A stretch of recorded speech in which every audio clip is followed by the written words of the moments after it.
Je reviens sur la question du sionisme. Je vois préciser ma pensée qui a été exprimée un petit peu trop schématiquement jusqu'à présent.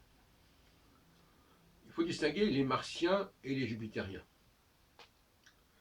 Les martiens sont beaucoup plus dans la grégarité que les jupitériens. Les martiens, c'est une équipe, par exemple une équipe de foot. Il faut qu'ils fassent équipe. Le jupitérien, c'est l'entraîneur. Donc, c'est pas du tout la même situation, le même statut.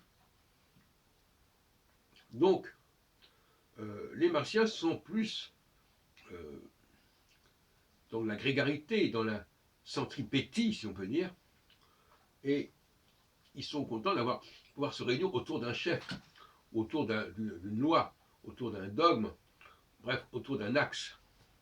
Alors que le jupitérien, lui, il veut être l'axe. Donc, c'est pas du tout la même démarche.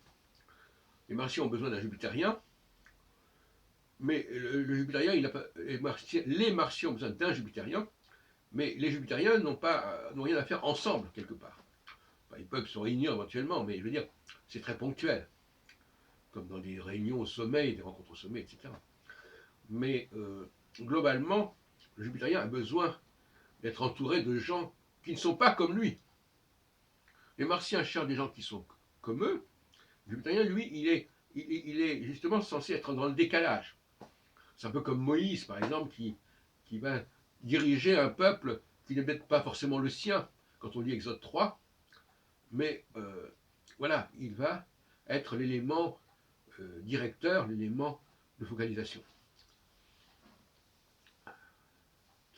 Donc, en ce qui concerne le sionisme va attirer essentiellement des martiens, des juifs martiens, c'est-à-dire des gens qui veulent se retrouver autour de règles du jeu, autour d'une structure commune, mais il ne va pas attirer les jupitériens qui, eux, vont préférer rester dans la diaspora.